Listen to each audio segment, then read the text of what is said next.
Today, our meeting, we will start with our homework. And the homework are the most important things will be on our meetings than on any other meetings. And I will just repeat why, because we are here not to learn something new. Eckhart Tolle doesn't want to add new information to us. He wants to help us to discover and find what we always had, to find yourself, your real who I am, your real I am. And this is the difference. Let's see, is anybody did something from here? Please share. Yes, Brian, please. I was going to say that I think the correct term would almost be what Eckhart Tolle wants to do is to help us unlearn. No, I don't. You're completely right. I just don't want to be so so straightforward because for that straightforwardness, I need to have his experience. And I'm not there because I'm using a little bit softer, which can be applied, in my opinion, to us. But you're right. But I guess what I was just thinking about, sort of what his goal is when you were saying that, and the word that came to mind is, that we keep saying, well, we want to learn something, but I almost think his goal is almost to use, to unlearn rather than to learn. Like his goal is to almost teach people to unlearn. I wouldn't say that. No, while I agree with you till some degree, I would say this way that not unlearn, but discover and find yourself. See, it's a little bit different. What we are learning with what? With our brain. And there's nothing wrong with what we are learning, because learning helps us to survive or to better survive in this world, have material things which are absolutely necessary, because we have material body. We don't need to deny that, but we need to understand that it's only for that. So all material, only material things, all our knowledge which we got, it's to support our material body. That's it. And now he's accessing this side, and he's saying, but how's about, guys, we are in this technological era, and we are so like progress, have huge progress, but we didn't get much happier. We didn't. From the ancient time, we didn't get much happier. So it means something is going wrong. And this he's trying to access. We are losing ourselves. We actually, I can tell from what I'm learning, we never ever had it that much. In order to say we lose it, not really. It's probably something beyond our mind, and very few people have enlightenment. How I texted in our board that in my opinion, even Jesus, he got his enlightenment while he was in desert. But okay, let's don't go here and come back to our homework. Please share what you experience, share your thoughts, your feelings, your revelations, please. Well, I would say that I've sort of been trying to practice a lot of this stuff daily, I think, because what I've realized is that learning to sort of, to separate yourself from your mind and stuff is, I think, crucial, at least for me, to learn to deal with like anxiety and stuff like that, is that a lot of that, it really does become something of the mind, sort of like the disease of the, Mhm. being run by your mind and everything, and trying to sort of unlearn the obsession, if you will, with thinking about everything. And sort of, I mean, it's not, that thinking is wrong or Right. anything. It's more distancing yourself, distancing yourself from that aspect, I guess, from being run by that part. I like it. I like it, Douglas. Overthinking, okay, intellectualizing, possibly overthinking is, instead of being spontaneous. So we become more spontaneous and let things be without having to, worry about this or this and so on, and you know, go with the flow. Um, like the Tao, if you flow with the things, they will come more easy instead of making things difficult. Okay. Okay. I see your point. Thank you. And how can we do that? Brian, what do you think? What are you using to separate yourself from your mind and be Well, spontaneous, how Douglas suggests? I think, at least for me right now, what I guess the thing is to start recognizing, for me, it's recognizing that, particularly when I to recognize, I mean, it's almost like using the idea of a proactivity gap that we were talking about in Seven Habits, but it's starting to realize, to really start focusing on, um, you know, the now.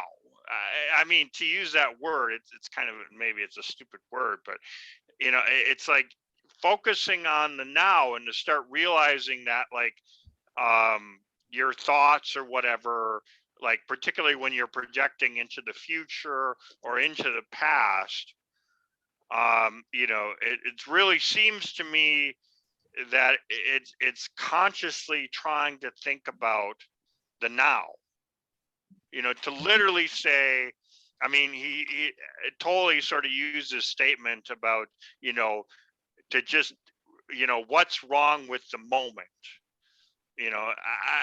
Sorry, I'm not really explaining. I'm not really capable of explaining it very well, but for me at this moment, it really does feel like a separation between, sort of realizing when your mind is sort of projecting, or thinking into the past and all that kind of stuff, and really trying to start to realize when that's happening, Okay. and it's like you say, sort of bring your thoughts back to the moment. I don't know, a lot of what Tolley himself says, I think, is accurate, which is about, like watching the watcher and stuff like that, or watching the thinker, I think, is the way he says it. I feel like that's accurate, that's really what you're trying to do, is It's to actually watch, to sort of separate yourself from the thoughts, as it were. what this I wanted to hear from you. Thank you, Brian. What I want to hear from you, not the theory. We are all smart. I want to hear from you what you are doing, what you exactly doing to separate yourself from your mind. Is anybody else? Brian, thank you so much. Remember, be here now.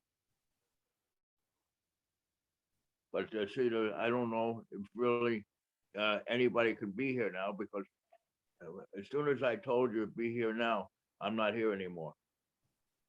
Right, but how to do that? If I will start to say to myself, I am now, I am now, I am now, it will be a new obsession. Can be a new anxiety. So this is, let's look, but Douglas, you are right, you're right.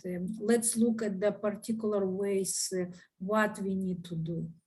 So he's saying, pay particular attention to your thoughts, especially repetitive thoughts. So this is what we were talking at the before our meeting, and Douglas was saying that meditation is lifesaver for him and for many people. And if people would meditate, the world would be better. So beautiful words. I guess this is the way when we can figure out what we really think about. If we will sit quietly and just start to watch, we think that thoughts, we are generating our thoughts. Only sometimes when we are very passionate about something, or when we goal-oriented, or we are pointing in something, yes, we are generating our thoughts. But it's very sparingly and very rare. Usually thoughts, if you will close your eyes and sit, thoughts will like drop into your head, and you even won't have no idea from where. Thoughts, what they think about it, thoughts are coming. Sometimes, wow, I didn't, where did it come from? And then if you will sit longer, you will see how they are, how our mind machine is working. For example, I'll think about dinner, and then I think about salad. Oh, my daughter likes salad. Or see, daughter is slightly connected to salad. Then, oh, what is she doing? Oh, she was talking to her friend. How it's going. It's exactly like our computer connection. And what we are doing, we are gone with the thoughts. We are starting to participating, and we are gone. This is exactly what all philosophers, spiritual leaders and masters and the religion, they are saying that we are sleeping. And they are asking us, please awake, please wake up. While we are, see what is happening when we are gone with our thoughts, we are gone. Spiritually, we are gone. Only our physical body is sitting here, but it doesn't react to anything. Our body without mind cannot do anything, and we are sitting like a bag of bones and tissues, but we are gone. This is what doesn't mean that we are sleeping. And when we figure out that, when we will see it, then we will be able to be a watcher of our thinking. But until we don't see it, we won't be able to do it, because we think I am what I'm thinking, it's I am. So literally, don't give food to your thoughts. How do not give food to your thoughts? Do not participate. What I'm sitting, I'm meditating. Of course, thought come right away. If I will go with it, I'm gone. But as soon I realize, okay, I think I'm gone. Thank you, thought, bye, and coming back. At first, it would be really annoying, because it would be like every second happen. But slowly, the gap between thoughts will become to be bigger. So this is what doesn't mean to be now. This is the method to essence of meditation. And this is what doesn't mean to watch a thinker. How's about homework number 2?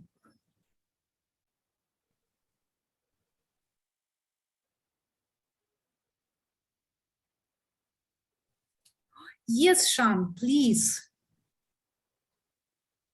I just remember when I would pay attention to my feelings and like it would coincide with my thoughts and then my thoughts with my feelings, you know, how I would be feeling it. If I felt bad or sad, I would think, what was I thinking, you know, at the moment, Mhm. you know, like they were connected. Sean, can you repeat again?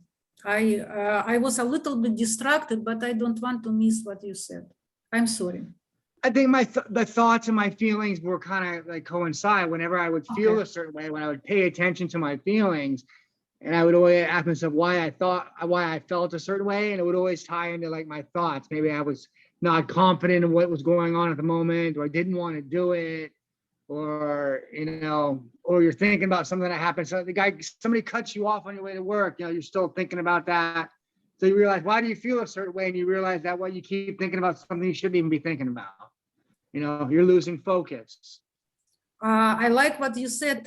And what do you see when you feel something? What did your brain try to do? Try to change my path of thinking.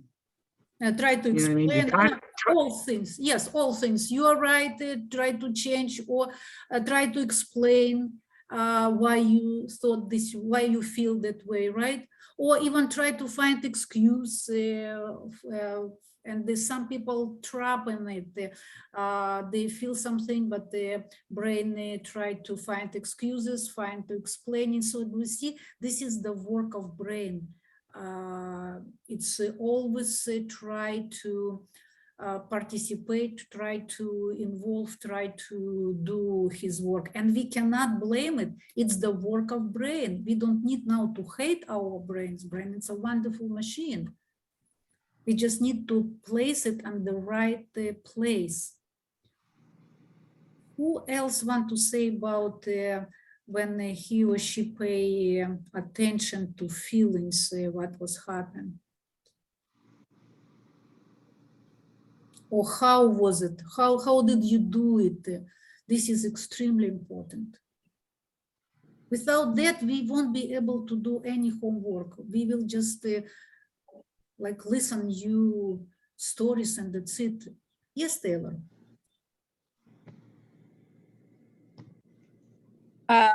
I have not read the book, and again, this is like my first time being here, but this is something that I've been trying to work on myself. Just starting to meditate more and journal more, but I think consistency is key with that. I think that journaling helps a lot because you may feel like you have an idea of why you're feeling something, but journaling helps you like actually articulate it and dissect like why you're feeling that way and get down to the nitty gritty of it. And I think it can also allow you to track a pattern. So that's kind of something that I've been working on doing. And I've been looking up like inquisitive questions to ask yourself to increase self-awareness, because there's times where I meditate or am doing this kind of thing with myself and I don't know how to, like, what kind of questions to be asking myself to get to the bottom of it. And so I just kind of started Googling like questions to increase your self-awareness. And so doing that as well as journaling has been a good experience for me. What you're doing is terrific. What I want to mention, not mention, emphasize, you mentioned about consistency. This is the key. Doesn't matter what we are doing. If it's consistent, we can reach everything we want. But according to our meetings, thank you, you're doing terrific. I will talk from the point of view of Eckhart Tolle. Questioning and the searching the answers, it's actually again the tricks of our mind. And please don't understand me wrong that I'm asking like stop doing everything, but stick a little while with Eckhart Tolle and you will understand what what he mentioned, if I won't be able to explain well. So we are looking for ourselves. We want to find ourselves, and with that, we want to find peace and joy and harmony with everything. And while when we will separate our minds and we won't identify ourselves with our minds, we actually then can do whatever we want. We can entertain our mind, we can get any degree, we can get any information, we can get our brain and do anything what we want, but we wouldn't be suffering. Do you understand what I mean, Taylor? I think so. It's very new concept. So because I mentioned stick a little bit, I cannot Mhm. a couple of sentences to explain everything. Right. What can you say again? Like, what is he recommending then to kind of do to start paying attention to your feelings and do that like tour guide inside yourself? Yes, this is our, I guess, fourth meeting. Okay. So, what I would suggest to you, if you would like, you can join our chat group. Okay, that'd be chat. great. And we are discussing there, we post there all our meetings, I record them. We post homework and we interact with each other. And simultaneously, I want to leave the time we are listening the original recording of Eckhart Tolle, and we discuss on it right away. Okay. How can I get into the chat? Will you? Please send through chat your phone number and I will add you. Okay, thank you. Yeah, wonderful, wonderful. Yes, Brian. Taylor, I was just going to say that I think one point I would make is to start with just stopping and recognizing when just to take the moment and recognize that you're to stop and recognize your thoughts. Do you know what I mean?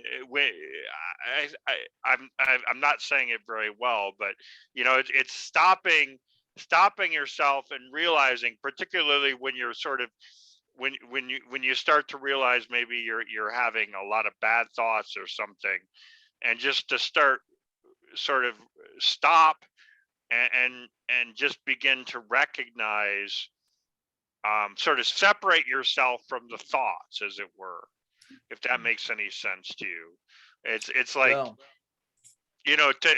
I think that's what I've been sort of practicing, is to stop and separate yourself from, to realize, you're having the thoughts and that you're not those thoughts as such. That makes a lot of sense. I look Thank at it like, let go and be free. So let go of the thoughts and let the thoughts come, and because you're going to think it anyway. So don't worry about it. That's the whole thing. Stop Well, worrying yeah, about it. I agree with you, Douglas. I agree with that. But I would also add to it that it's just recognizing, stopping and recognizing that you're having, that you're actually thinking. Do you understand what I mean? Yeah, that Yeah, makes but- sense, because if you just are kind of unconsciously having these thoughts, then the first step to stopping them is just having the awareness of them and recognizing. Yeah, because you're not Yeah, gonna- that's you're not right, gonna Taylor. stop Yeah, it. I agree with that. I mean, Doug, what you're saying Yeah. about letting them flow and everything, it's certainly true to an extent, but I mean, that sort of the problem becomes is that if you're trying to, I mean, you have to sort of recognize that you're having the thoughts first off, Yes, because otherwise they're just going to control you or whatever. it's a very, very good point, Brian, you said. Yeah, I totally agree. So I agree with would Brian. I would put attention again, like if we will read step by step our homework, it's written everything. It doesn't say just be free, and it's right away. What is said be free, it's a big jump, and we cannot jump right away to there. I'm free today, I'm a slave, but tomorrow in 1 minute I'm free. It's too big gap. So we need to recognize what is making us a slave of our minds, and this is everything is written. And this Start a club particular- that I was putting together. I was putting together a club called Warriors Anonymous. We do the rowing for you. So then you don't have to worry anymore. Okay? It's we put too many things in our head. Okay? And if we just let them go, they quietly go, you know, in a peaceful way. That's what, like in meditation, I find myself, these different thoughts come and I just let them go. Yes, this is the essence of meditation. Yes, thank you, Douglas. We were talking about it, how meditation is important. So please, I will post it again on our group chat. Please read it and try to do it. And this is actually homework number 2 is absolutely my favorite. So my homework, what I'm doing and what I did for already many years, I was meditating, and only through meditation I figure out way before I read Eckhart Tolle about the repetitive thought patterns. And I was, in fact, I was in shock. And I regret, I don't need to do that, but I'm just telling you, of course, I don't do it. But I remember how devastated I was when I was younger. If somebody offended me or I had a family problem, I couldn't get of that repetitive thought pattern for the whole day. And basically, I realized that it was 3-5 thoughts. Oh, he did that. He's so bad. He's not so attentive. What can I do? What can I do? I'm here. No, I don't need to tell you. But if you will be aware, you will figure out it's like useless. It's how we are wasting our energy and life. So this is first, do meditation to recognize. And the homework number 2, pay attention to your feelings. First, I did tour inside of myself. Yes, I did. However, right now, I figure out where is my joy. And really, guys, it's here. It's in the area of your heart. And it's so peaceful and beautiful there. And it's always there. It's always there, but you don't need to put your mind, bring your mind there. Just leave your mind here. When you start to feel, there is no mind needed. Of course, mind, what are you feeling? Is it good? Is it soft? Is it warm? No, just thank you. And just feel it. When I'm going on nature, I look at the ocean and I just enjoy it. This is another type of feeling. Then our next homework will be about hearing. Try to hear. I figure out, in fact, that the hearing is the most weak part of me. I can feel longer. I can look and enjoy longer. But as soon as I try just to hear what I'm going, what can be more beautiful, the ocean? I try to hear it and the thought, blink, right away. It's going very short. What does it mean? It means that my hearing ability is pretty weak. However, this is our society. We know that we are 75%, we are visual learners, right? And then it's going 10% of touching, kinesthetic, and 10% or 15% of hearing. So it's completely normal. But it's interesting to discover while we are feeling, we don't need to use our mind. And when we are hearing, pure hearing, no judging, hearing the birds, hearing the songs of the leaves, hearing the ocean, hearing the nature, and try do not, when thoughts come, just remove. This is why I stress it out. This is our techniques. This is not just affirmations or just go and do it. No, this is step by step what we need to do. Okay, if you don't want anything to add, let me do the last point and we can listen something new. So the last important point that we need to understand how, before I said about beliefs are making us suffering, also our view is distorted by the past, by our experience. So this is why we just, for right now, we can use our mind. We cannot jump right away.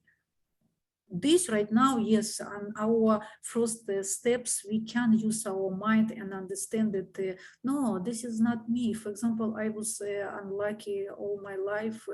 What can it affect? Oh, I was unlucky. Why I think I will be lucky here? No, that is not. We need to cut it right away and see I am right now.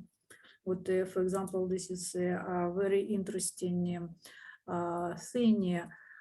Why do you think so many problems between grown-up children and parents?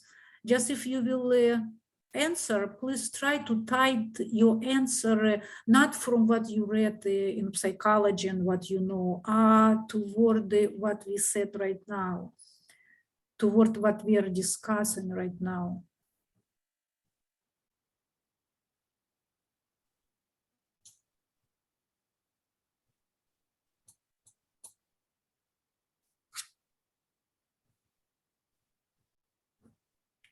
Let me continue. This is a very, very good answer, guys, because so many memories and experience they have, they simply trap in them.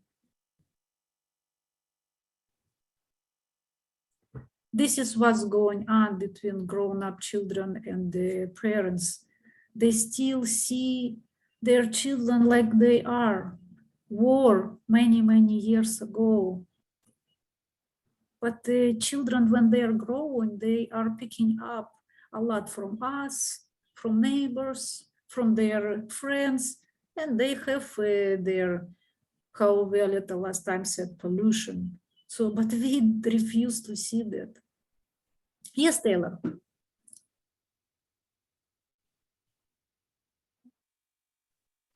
Taylor's hand's been up for a while. Oh, I'm okay. sorry. I didn't Okay. realize it was still up. That was from before. I'll take Okay, it down. guys. Sorry. So, that's fine.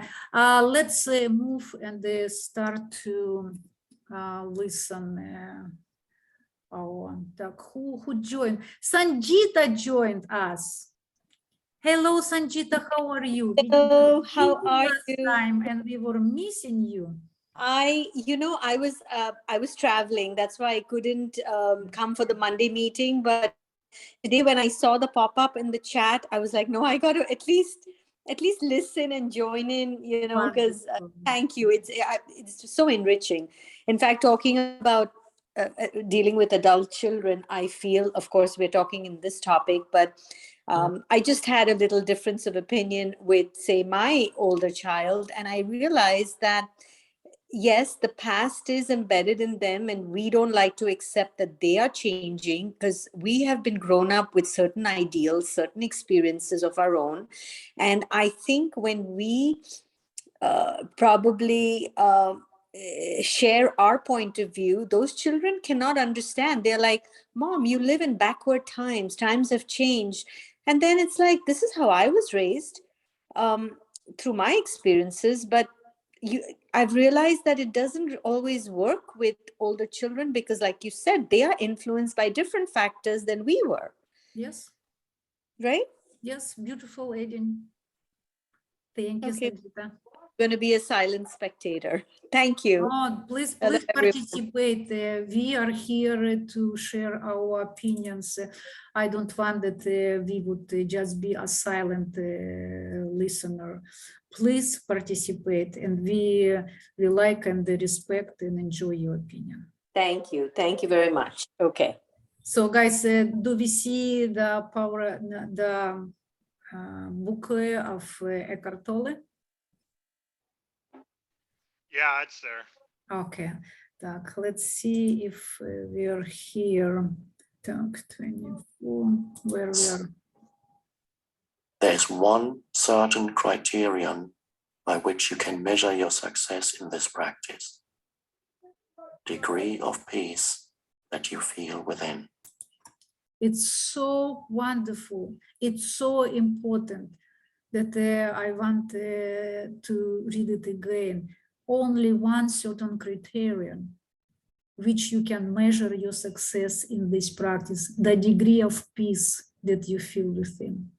So do you understand? Not the degree of knowledge you got from the meeting, or not the knowledge which you got to reading him. We will concentrate only on our homework.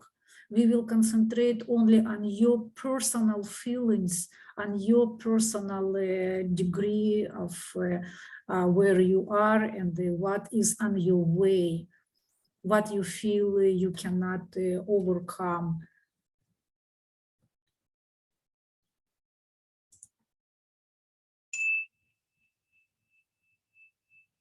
So the single most vital step on your journey towards enlightenment is this: learn to disidentify from your mind. Every time you create a gap in the stream of mind, the light of your consciousness grows stronger. This is a process. Don't expect that we will get it right away. Like a tree is growing slowly, like a child is growing slowly, and we will grow in our consciousness slow but steadily. Taylor said about consistency. Beautiful, beautiful, Eckhart Tolle. Thank you so much. One day, you may catch yourself smiling at the voice in your head, as you would smile at the antics of a child. This means that you no longer take the content of your mind all that seriously, as your sense of self does not depend on it. Isn't thinking essential in order to survive in this world? Your mind is an instrument, a tool. It is there to be used for a specific task, and when the task is completed, you lay it down. As it is, I would say about 80 to 90% of most people's thinking is not only repetitive and useless, but because of its dysfunctional and often negative nature, much of it is also harmful. Observe your mind and you will find this to be true.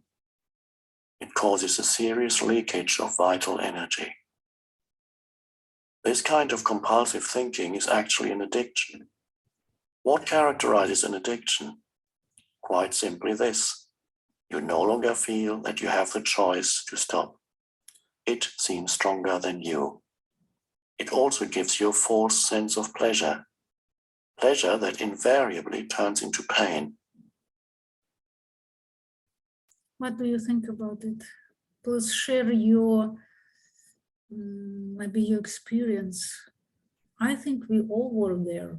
Till degree, it can be little degree, can be deeper degree, or much deeper, or something in the middle. Please share. We need to put in our mind, it's very, very deep right now in mind, to understand and then use our mind as an instrument to our enlightenment, to separate us from our minds.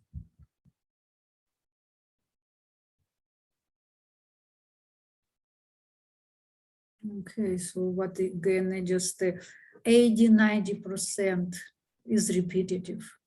This I want for me including to remember. And that this is an addiction. And then even we, from addiction, we even get addicted to that pain. We get addicted to feel bad. It feels here's ridiculous, but it's exactly. We become, have pleasure from feeling bad. But we don't need to do it. Why should we be addicted to thinking? Because you identified with it, which means that you derive your sense of self from the content and activity of your mind. Because you believe that you would cease to be if you stopped thinking. As you grow up, you form a mental image of who you are based on your personal and cultural conditioning. We may call this phantom self the ego. It consists of mind activity and can only be kept going through constant thinking. The term ego means different things to different people, but when I use it here, it means a false self created by unconscious identification with the mind. To the ego, the present moment hardly exists. Only past and future are considered important. This total reversal of the truth accounts for the fact that in the ego mode, the mind is so dysfunctional. It is always concerned with keeping the past alive, because without it, who are you? It constantly projects itself into the future to ensure its continued survival and to seek some kind of release or fulfillment there.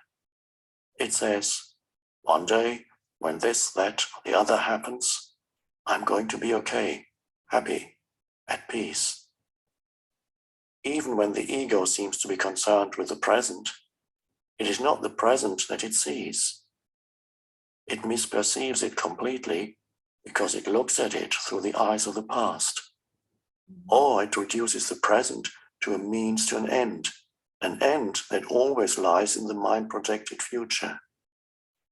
Observe your mind, and you'll see that this is how it works.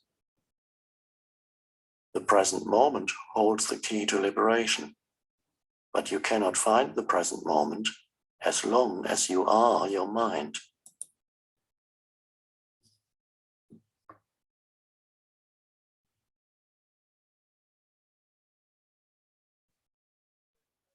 That's it. Don't worry, be happy. Hey, Papa said that.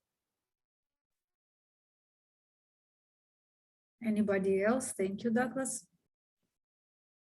Just share what you're thinking, or what So you like. Share something. Let's talk about it. Yes, Taylor, Sanjita. No, I'm trying to understand what he's saying. He's saying like our thinking, we always, relate to the past experiences to feel how you are feeling in the present. But how do we disconnect from that sometimes? That constantly, you're saying you're in the present. Yes, it feels nice to be in the present, but there's always a little fear of what happened in the past might happen again in the present. And Is that- you're describing beautifully. See what you're saying. You're saying it's we can feel the fear because something happened with the past, and this is the work of what? This is exactly the work of mind. It's its job to keep us alive. What we were getting, we've got our bodies and its biological machine. And in order to support this machine, we were giving brain. And this is the brain actually responsibility. Who are you? You are not your biological body. You are not your brain. You are consciousness. You are part of God. You are never die, and you were never born. You were existed all the time. And this, then we can say it was so wonderful. What the hell we are doing here, right? With all these sufferings. This is how universe or God, you can call whatever you want, manifested. This is how it is. This is what God is. God is the whole universe. This is why we talked last time about it, full acceptance. But again, to understand what is full acceptance of not if something hurting and I need okay, whatever. No, we need to take care of our biological bodies because it was given to us. But the rest, whatever happened, we cannot control. So do not control what we cannot control and accept it. And with this, it will give a little bit peace of mind, a little bit peace. Because what we are thinking, oh, if I won't do it, when I won't control it, it will happen to me again. Don't know if it happened to you again, I'm sorry, but it means it's supposed to be. We just need to do not go during the night on the street. We don't need to eat some poison, like these things, but no one normal person can do that.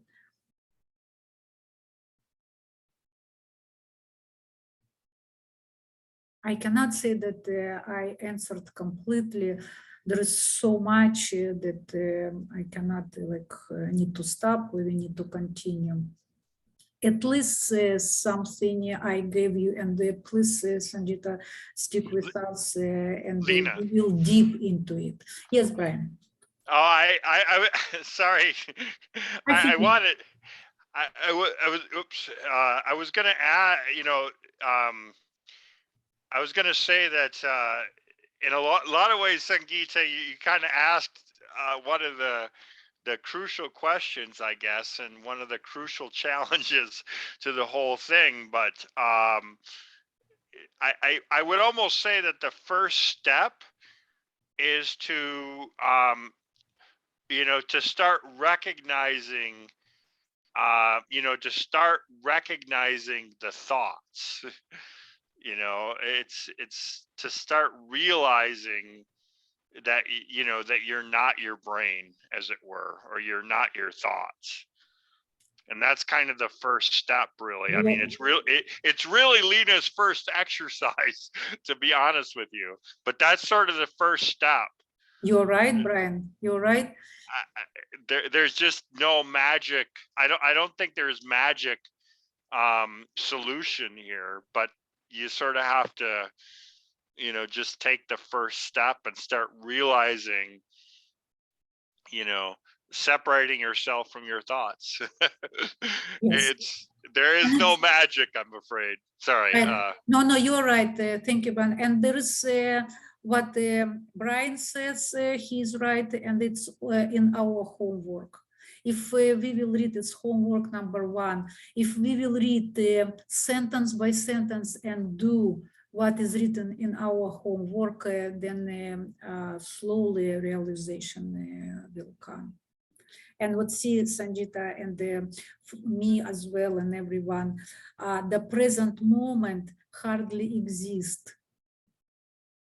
Present for the mind, it's only past, and fear is only also there, and the hopes are in the future. But neither past nor future, we cannot do a thing about them. Somebody is asking, oh, I'm planning for the future. How long are you planning? The whole day? We need to plan for the future, but those plans are taking, okay, half an hour, okay, 1 hour a day. I don't think so, but okay, 1 hour a day. But what we are doing, oh, I need to do that. Yes, what's happened if I won't do? Oh, something horrible happened, but I need to do it. Okay, let me do. Oh, and then it's going fantasy. What if I will do this? How wonderful it will be. But see, it's just our fantasy of our mind. Thank you for the input. I'm going to reflect on that.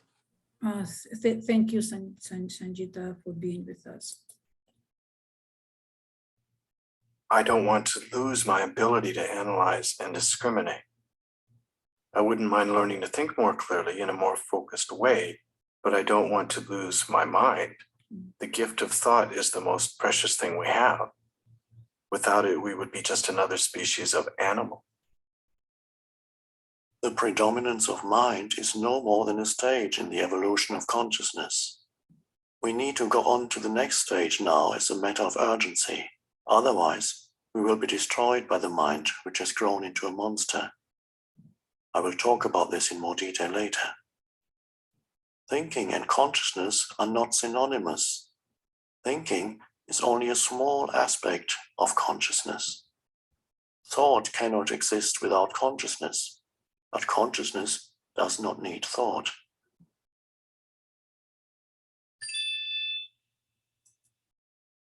I think it's wonderful. What is highlighted, thinking and consciousness are not synonymous. Thinking is only a small aspect of consciousness, and we talked already about it, that all famous composers and writers and all creations come from consciousness, not from their minds. So let's connect to consciousness and stop our little machine, which overpower us, which our mind took control of us. Let's stop these little machines. It's beautiful machines, but it's very little. Let's connect to universal. Let's connect to God. Let's connect to consciousness.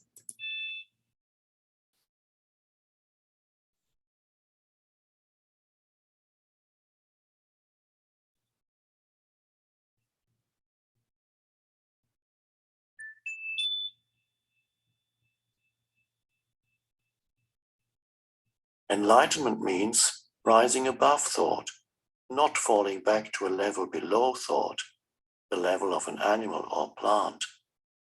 In the enlightened state, you still use your thinking mind when needed, but in a much more focused and effective way than before.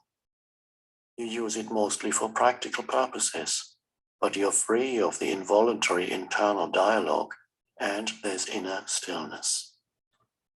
When you do use your mind, and particularly when a creative solution is needed, you oscillate every few minutes or so between thought and stillness, between mind and no mind. No mind is consciousness without thought.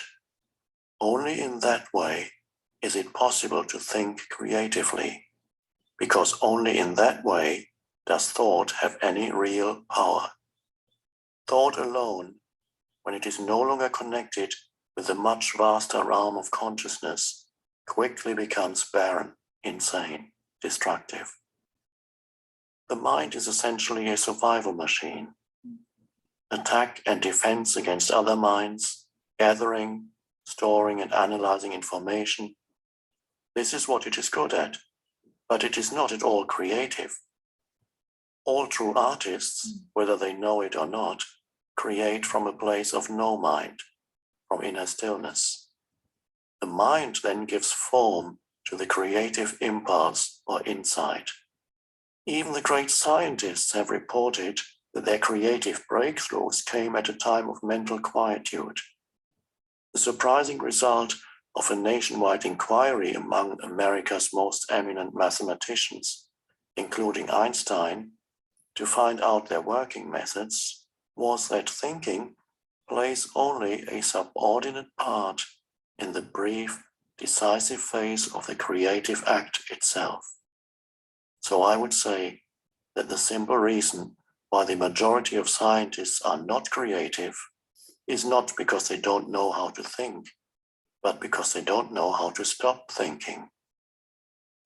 It wasn't through the mind, through thinking, that the miracle that is life on earth or your body were created and are being sustained. There's clearly an intelligence at work that is far greater than the mind.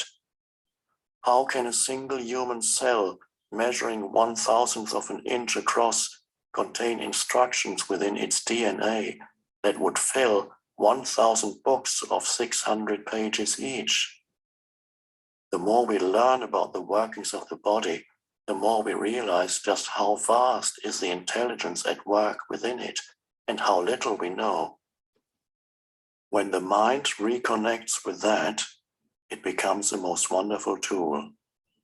It then serves something greater than itself.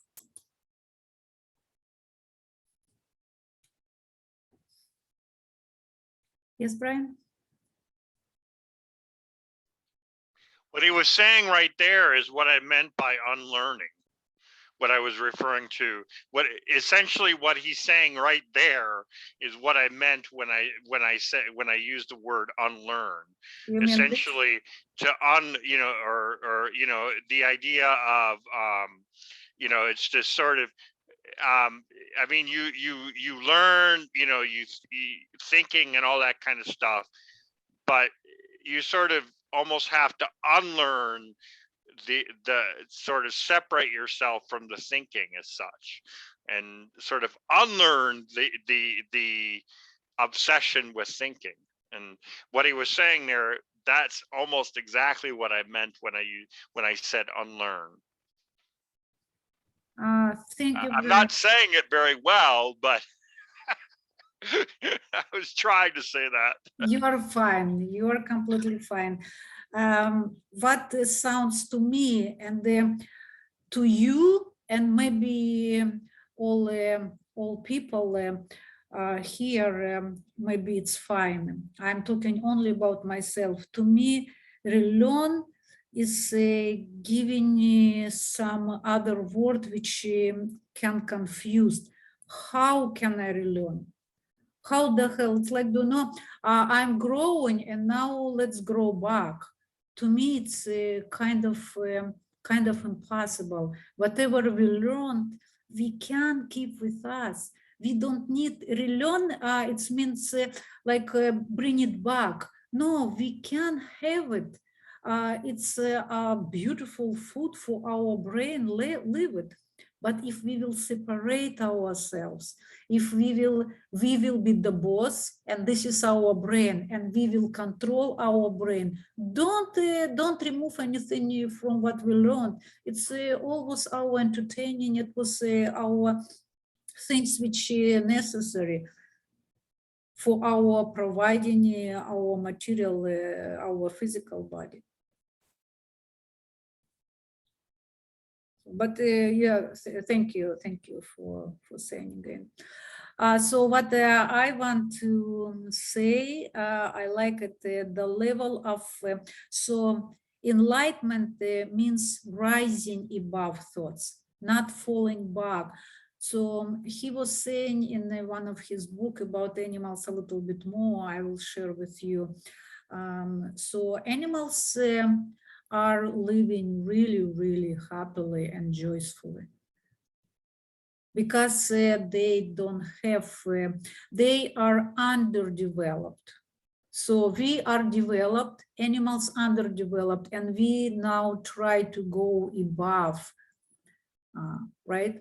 And so why they are living happily? Because they don't analyze, they don't remember that somebody offended them. Yes, they put in their instinct that this is danger, but that's it. It's in their unconscious. It doesn't bother them because they don't have conscious. Do you remember I was offering an example about a rabbit? If he would remember, he's running all his life, and he would have a heart attack like probably in the first year of his life or her life, because they know, can you imagine, the fox was running me, today I was running from the wolf, how can I live? I won't go outside, I'm afraid.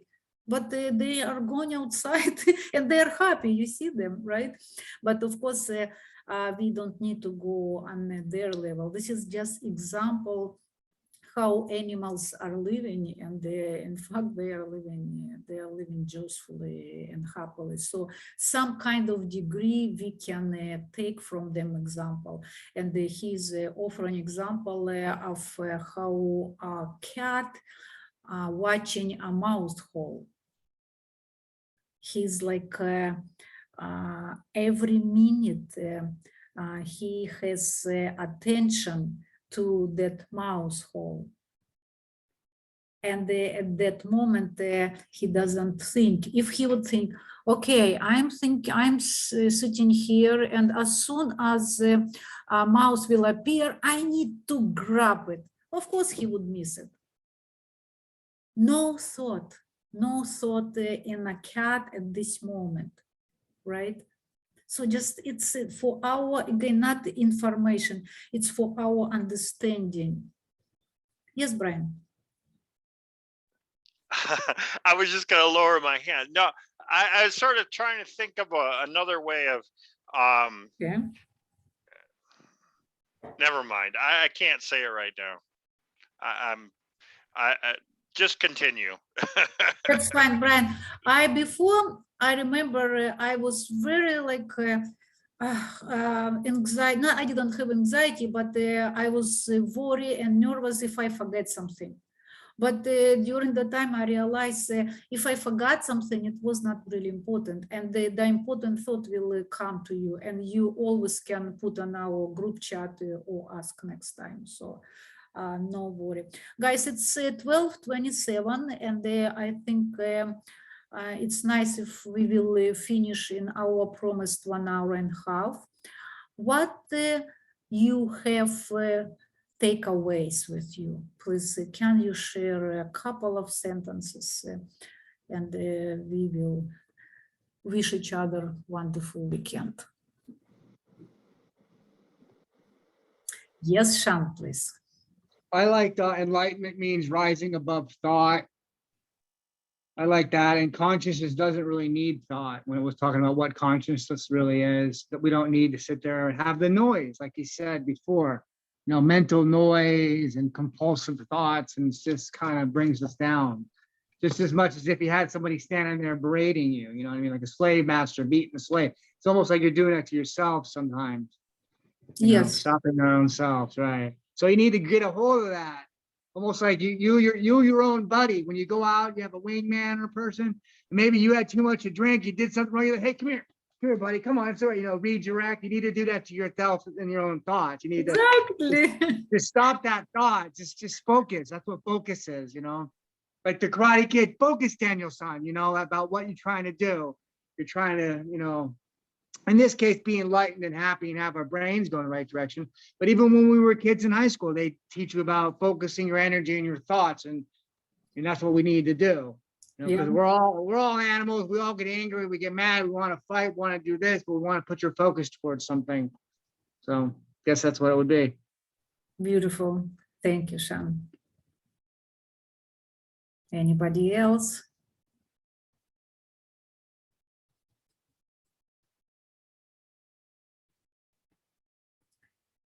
Well, please participate in our group chat. It's a beautiful way to get the insight from all of us. And how I mentioned at the beginning, maybe somebody joined later, if we keep our problems inside of us, they will be there for long, or maybe for forever. But if we are bringing from the darkness of our inside and bringing our problems on the light, they will first by themselves become easier, lighter, because they will be with light. They will be lighter and lighter again. And plus means we recognize them and we are ready to work with them. And plus with the insights of others, we will be able to solve, to ease and to lessen our problems. This is why we are here. Thank you so much. I tremendously enjoyed our conversation. And I look forward to see all of you Monday, because we set twice a week our meetings, Mondays at 6 and Saturdays at 11 a.m. Have a wonderful weekend. Bye-bye. Thank you very much. We will see you. Bye-bye. Thank you, Sanchita. Thank you, Sean. You sort of caught my thoughts.